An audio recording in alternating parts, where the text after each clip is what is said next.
Charter फ्लाइटमा कति नेपालीहरू चाहिँ ठगिए भनेर नेपाल सरकारले अब यस्तो नहोस् भनेर केही देशबाट रेगुलर फ्लाइट सञ्चालन गर्ने भएको छ। आउनुस् चिलगाडी च्यानलको आजको भिडियोमा यसबारे थप कुरा गरौँ। नेपालमा लकडाउन भए लगत्तै धेरै समाचारहरू आए। कति फ्लाइट खोल्ने, कहिले फ्लाइट नखोल्ने, अनि कहिलेकाहीँ चाहिँ होइन चार्टर फ्लाइट मात्र खोल्ने भनेर समाचारहरू आए। अनि कतिजना चाहिँ यही कुरामा कन्फ्युज हुनुभयो। अब खुलिहाल्छ नि, म 2 दिनपछि गइहाल्छु नि भन्नुभयो। कतिजना त्यसै गरेर अड्किनु भयो। कतिजनाले चाहिँ होइन चार्टर फ्लाइट आज मात्र खुलेको छ, म जानुपर्छ भनेर धेरै पैसा तिरेर पनि जानुभयो। अब सबैको सिचुएसन एउटै हुँदैन नि त। कसैलाई एकदम इमर्जेन्सी परेर नेपाल पुग्नु भएको छ भने कतिजना चाहिँ त्यही इमर्जेन्सी परेर विदेश पुग्नु भएको छ, तर अब त्यहाँ गएर अड्किनु भएको छ। यही कुराको बिचमा चाहिँ सरकारले अहिले नयाँ नोटिस निकालेको छ। त्यो चाहिँ के हो भने 3 देशबाट अब रेगुलर फ्लाइट खोल्ने भनेर सरकारले समाचार निकालिसकेको छ। तर यो हुँदाहुँदै पनि पहिला चाहिँ के थियो भने चार्टर फ्लाइट थियो। चार्टर फ्लाइट हुँदाखेरि धेरै नेपालीहरू ठगिए। भएको प्राइस भन्दा पनि डबल तेब्बर तिरेर नेपाल जाने, विदेश जाने भएको कारणले गर्दा चाहिँ सरकारले होइन यो ठगीमा चाहिँ पर्नु हुँदैन हाम्रो नागरिक भनेर चाहिँ अब 3टा देशबाट चाहिँ रेगुलर फ्लाइट सुचारू गर्ने भएको छ। कहिलेदेखि भन्दा जुन 1 यानि कि आजदेखि चाहिँ 3टा देशबाट फ्लाइट खुल्ने भएको छ। अब यो कुन देश हो भनेर चाहिँ म तपाईँलाई भन्छु है त। कतारको दोहाबाट, त्यसै गरी टर्कीको इस्तानबुल र चीनको जुनसुकै ठाउँबाट पनि फ्लाइट खोल्ने भनेर सरकारले निर्णय गरेको छ। त्यो त अहिले भर्खरको भयो, तर इन्डियाबाट चाहिँ एयर बबल थ्रुबाट 2टा फ्लाइट, हप्ताको 2टा फ्लाइट चाहिँ अहिले पनि चलि नै रहेको छ। अनि अब यो 3टा जुन देश भने नि त्यसबाट चाहिँ हप्ताको ओन्ली 1 फ्लाइट चाहिँ हुने भएको छ।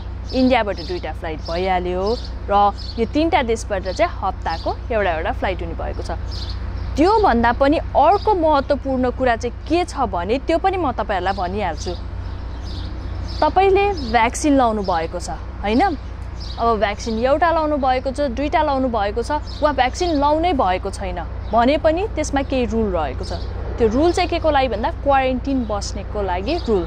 अब तपाईले 2टा भ्याक्सिन लाउनु भएको छ, डबल डोज 2टै लाउनु भएको छ भने तपाईसँग आरटीपीसीआर रिपोर्ट हुनु पर्यो। त्यसमा नेगेटिभै हुनु पर्यो है, त्यो चाहिँ याद गर्नुस्। आरटीपीसीआर हुनु पर्यो, नेगेटिभ हुनु पर्यो।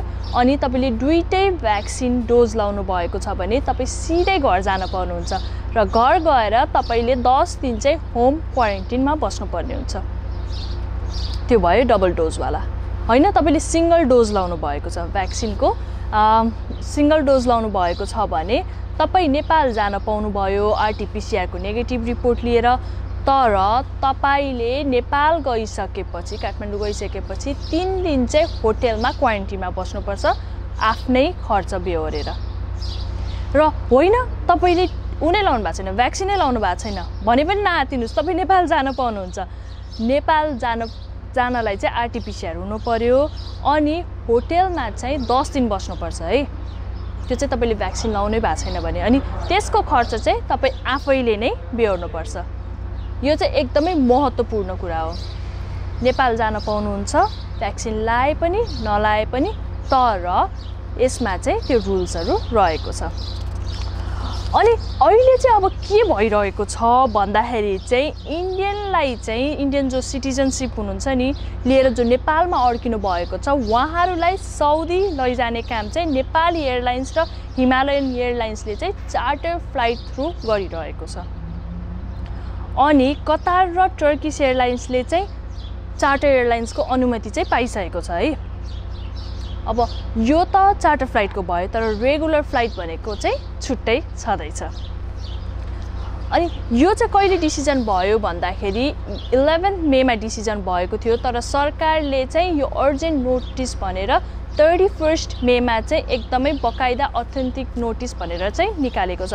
अनि अब म चाहिँ अहिले यो ट्रेन स्टेसनमा छु, यो न्युज पाउने बित्तिकै, यो नोटिस पाउने बित्तिकै होइन तपाईहरुलाई चाहिँ मैले यो भन्नै पर्छ यो एकदमै इम्पोर्टेन्ट छ भनेर चाहिँ मैले यो ट्रेन स्टेसनबाट अहिले तपाईहरुलाई यो न्यूज दिइरहेको छु यो अथेन्टिक नोटिस भनिरहेको छु अब यस्तै एकदमै जानकारीमूलक भिडियोहरु अनि एकदमै नछुटाइकन इम्पोर्टेन्ट नोटिसहरु नछुटाउनको लागि चाहिँ चिलगाडीलाई प्लिज सब्स्क्राइब गरिदिनु होला र यस्तै जानकारीमूलक भिडियो अरूसम्म पनि पुगोस् यस्तो एकदमै महत्त्वपूर्ण भिडियो अरूसम्म चाहिँ पुर्याउनै पर्छ जस्तो लाग्छ भने पनि शेयर गरिदिनु होला है आजको लागि भने चाहिँ म प्रस्मिता यो भिडियोबाट बिदा हुन्छु bye bye take care and नमस्ते